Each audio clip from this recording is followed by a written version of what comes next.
How's it doing, folks? Paul from Primal, and we're on day 5 of our breakdown of the Dad Bod, the Dad God 8-week shred. So over the last week, we've been telling you about it.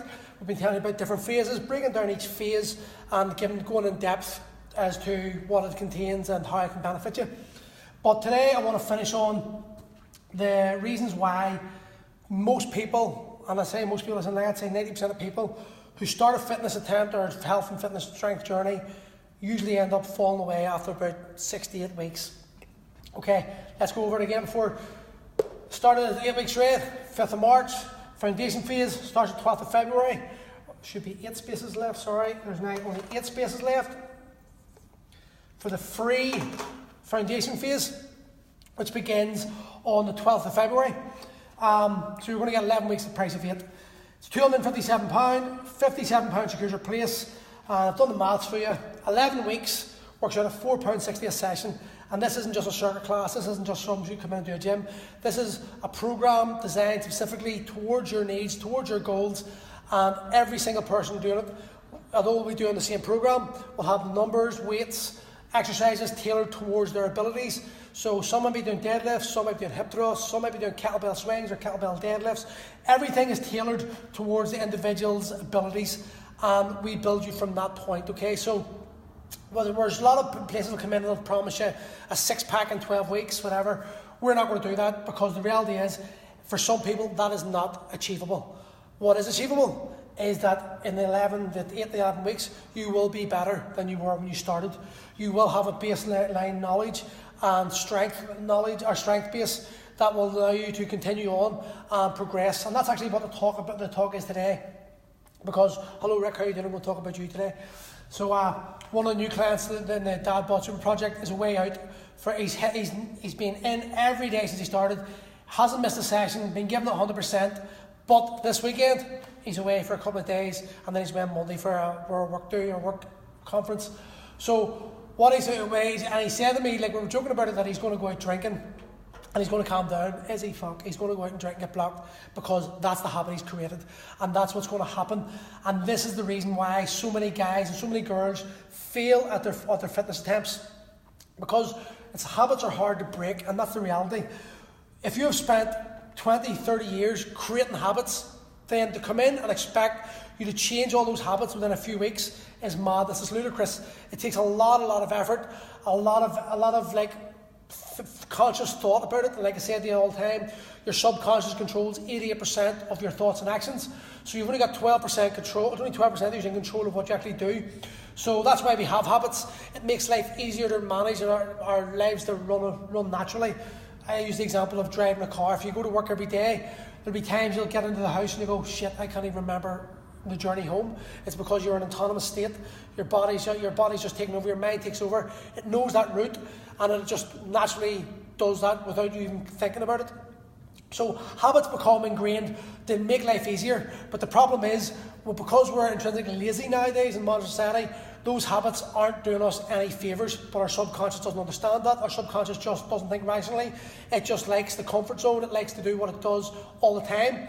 So it takes us a lot of conscious effort and an internal battle between the conscious and subconscious to actually win. So we've got to be focused on this.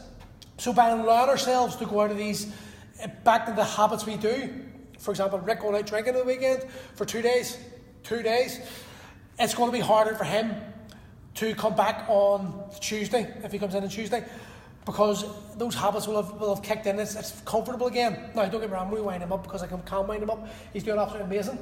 But that's an example of when habits kick in, you've got to be really focused on breaking those habits. So, for example, what I said to Rick was, go out, have your drinks, but limit it to a certain amount of drink, as opposed to going out and getting absolutely blathered.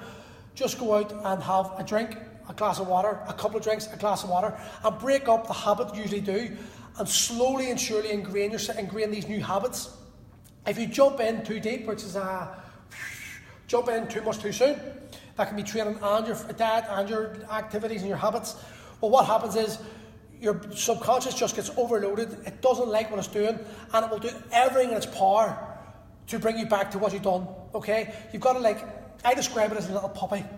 If I'm trying to coax a little puppy out that doesn't know me that well, and it's pretty shy, I'm not going to scream at it I'm going to get down my hunkers, I'm going to turn my back to it, and I'm going to gently coax it towards me and let it gain my trust slowly but surely. If I scream at it, get over here, it's just going to run into the corner and hide and never come near me. And that's our subconscious in a certain way. If we try to change those habits by screaming at it and just jumping in, well then the subconscious is going to shit itself and just go hiding, and it's going to bring us back to our thing. But if we slowly but surely introduce small, achievable habits over time and don't be hard on ourselves, well then what happens is, over a period of like 6 months, even a year, those habits are going to build in to become our natural subconscious habits, and it's going to be no problem for us. And this is the problem. A lot of people want the results yesterday, like straight now, bang, bang, bang. They expect, oh, I'm going to the gym, I'm going to get these results. It's not going to happen like that. And any PT tells you that is a liar, and they're after your money, and they just want you in here, and that's the truth. I don't care. There's even the 12-week programs that get you a fantastic physique. We do a fantastic one. You'll usually find 70-80% of those people will resort back to the way they were, just because for those 12 weeks they were so focused. But after that, they sort of no go, they lose focus, and the habits creep back in, because 12 weeks isn't really a long enough time to create those habits. It's too much too soon. Those habits, what they've done, the diet plan they followed, the training regime they've followed, has been so extreme that after they're exhausted, they're burnt out, and they usually take 2-3 weeks off training, and a lot of them don't come back because it's like, fuck that, it's just too much. So that's number one. Number two, you have not discovered your why. And I covered this before, I covered this a lot of times actually, but so many people come into me and like, I want to lose weight. Okay, why? Just because, I just do. If you want to lose weight and your reason for losing weight is just because, well then, when these habits kick in, I can promise you now, it's not going to be strong enough to maintain you, to keep yourself going. On a rainy night, on a cold rainy night in Stoke, you're not going to be able to do these things. Okay, Jean, how are you doing? Just, yeah, no problem. It'll be about 5 minutes, okay? Okay. Sorry, one of the clients come in. So if on a busy night, on a rainy night, cold night, or something that just really distracted you, and you know you should be training, it's going to be very hard to go if you haven't discovered your why. For me, my why is my kids, okay? When I have to keep going. Prime example of people would be, a lot of people don't want to get up and go to work every day, but they do it because the why is important. They have to pay bills, they have to keep a roof over their head, have to feed the kids. Their why to do the work is a lot more important than their why not. So getting out of bed and going to the work they don't enjoy is more important than lying in bed, even though they want to lie in bed. So you've got to discover a why as to what the reason is you're going to do it, and then really dig down deep. And they say you've got to go 7 whys deep, okay, 7 levels deep. So you ask yourself, why? Because I want to lose weight. Why? Because I don't feel attractive. Why? Because my partner doesn't look at me the way she used to look at me. Why? Go down. Eventually you'll get to that point where it's like, it's so strong that you'll be able to get yourself out of bed in the mornings, or go to work and come back to training, grab your gear and go training every day, and consistently build in the habits. Okay, the story you tell yourself. This is a big one. Everyone tells themselves a story. The thoughts, I test all the time, your thoughts become your action become your reality. So if you tell yourself a story, whatever it is, that's subconsciously, straight away in your subconscious, you're creating that in your mind. Your subconscious mind does no difference between reality and make-believe. So the more you tell yourself something, the more you're going to believe it. The more you believe it, the more your actions are going to resonate towards creating that reality. So if you're telling yourself, oh, I can't do this because whatever, that's going to become your reality. If you tell yourself, I'm going to do this because, well then that's going to become your reality. So it's focusing on your story, getting your story, telling yourself continuously a positive affirmation or a realistic goal, and making that happen. You don't give it enough time. This is another thing people do. People, like I covered there 2 minutes ago, people expect results in 12 weeks, 8 weeks, 4 weeks, the 20th day, drop a dress size challenge, whatever. They very rarely work long term. They do work short term, but you see someone who's lost weight in 28 days, and they're it's usually the females, okay? I'm going to pick on females here. They'll jump into this 28 drop a dress size challenge. They drop a dress size. All their friends are like, holy shit, you dropped the dress size, right? I'm going to be on that. And then they join that gym, and then they join that gym, and within 6 months they're back to normal, probably even a bit more weight on them, because they haven't given it enough time. They've focused for 28 days, and then they lose focus. Okay, I've covered jumping in too much too soon. That can be for fitness, that can be diet, that can be just mindset, whatever. Comparing yourself to others, another big one. People come to the gym, and this also clinks into the story. People come in the gym and they're paranoid about coming into the gym. They step in. This girl here just stepped in, Jean, was the prime example of the story she was telling herself and comparing herself to the others. And she's done unbelievably well. I'm glad to see her back in, actually. Because comparing yourself to others is a ridiculous idea. You do not know, if you walk in the gym and you see a guy deadlifting twice the amount of weight you're lifting, and you pick it up and you feel paranoid and you don't feel adequate because that guy's doing that, well, that's crazy, because you don't know where that guy's came from. You don't know where he started from. He could have been an international powerlifter 20 years ago and have that ingrained technique, strength built within him. And if you're just seeing this person lifting more weight than you, or being leaner than you, or whatever, without actually understanding the background as to how they got there, and yet you're comparing yourself to that person and allowing the story you concoct in your head to determine whether you come back or stick at it, that's craziness, because the only person in this journey is yourself. Everyone's journey is different. It doesn't matter who you are, what you're doing. Your journey is different. I'm different to you. You're different to your mum. You're different to your dad. They're different to their friends. Everyone's got to start somewhere, and it's the journey. And people get focused on the destination, like example, the 12-week things. It's not the destination. It's the journey you take to get that destination. Where you turn up doesn't really matter. It's how you learn and the process you go through on that journey. And if people started focusing more on the journey as instead of the end destination, well then they would find themselves getting the results they wanted a lot sooner, and they'd last a lot longer. Going back to what you know best, even if it isn't right for you. By the way, I'll explain this wee loop, because it's sort of in link with everything here. Okay, going back to what you know best, even if it isn't right for you. So, I use an example. People go to circuit class, they lose weight, they feel great, people are giving them compliments, they continue going to that circuit class or the spin class or whatever it is. For about 6 weeks, they get the results. After about 6 weeks, they've been going hard at it continuously, but they've still got all the stresses outside, because what you've got to understand is, when you train, you are putting stress on your body, both physically and mentally. Now, your nervous system has only got a finite amount of stress it can deal with. So if you're stressed, if you've got stress going through your body for paying the bills, fighting with the partners, not liking your job, the kids are doing their head in, whatever it is, you make enough money to bring the kid on holiday, the wife's doing her head on the holiday, whatever it is, that's all stress. Subconsciously, you're just thinking stress. You're releasing cortisol, your breathing patterns are all wrong, and you're just in a stressful state continuously.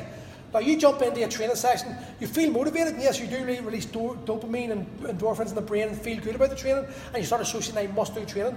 But long term, after about 6 to 8 weeks, your nervous system and your subconscious is just going to have enough with all the other stress, and you're going to start losing the will to train. And this is what happens to so many people. They go well for 6 to 8 weeks, then they slowly jump off the wagon, start creeping into old habits, put the weight back on, they see the weight put back on, they associate, well, I lost weight when I went to here, therefore, and I stopped there, and I put weight back on, therefore I must go back to them.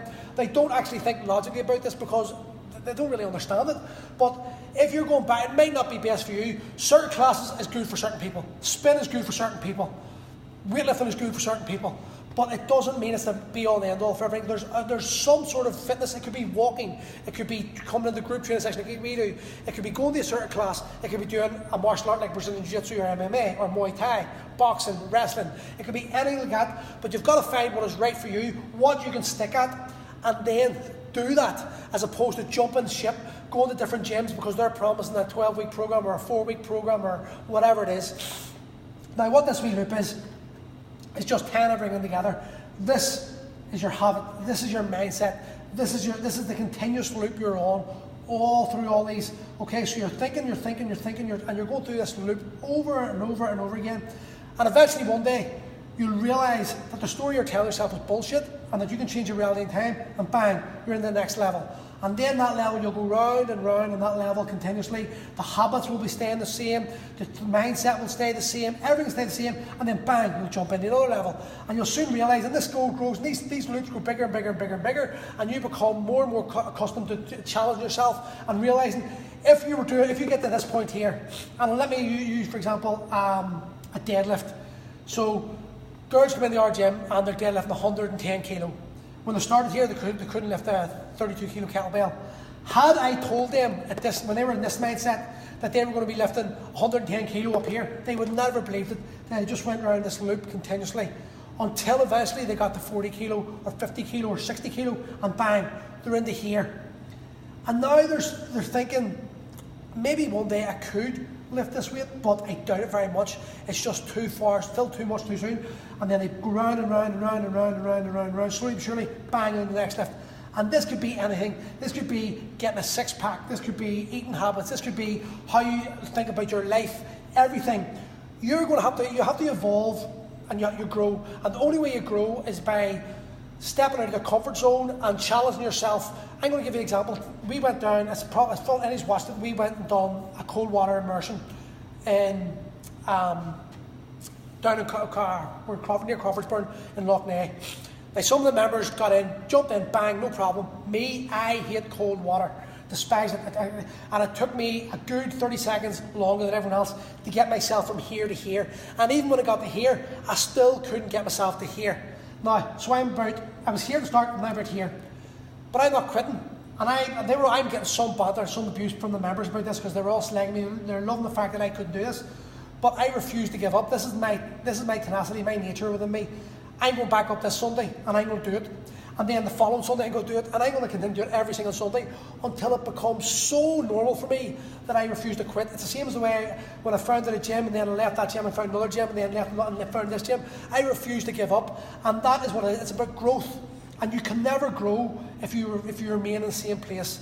You've got to just challenge yourself and grow, and let yourself go out of your comfort zone and continue to expose yourself to that uncomfortableness until it becomes comfortable. And then you don't stay there, you move on to the next bit, and you move on to the next bit, and that is how you continue to grow, and that is how you continue to change your body, and that is how you continue your mindset, and that is how you get the physique you want. It takes time. So all this bullshit that people are saying, 4-week challenge, 8-week challenge, yes, they work to a certain extent. They're a great kickstart.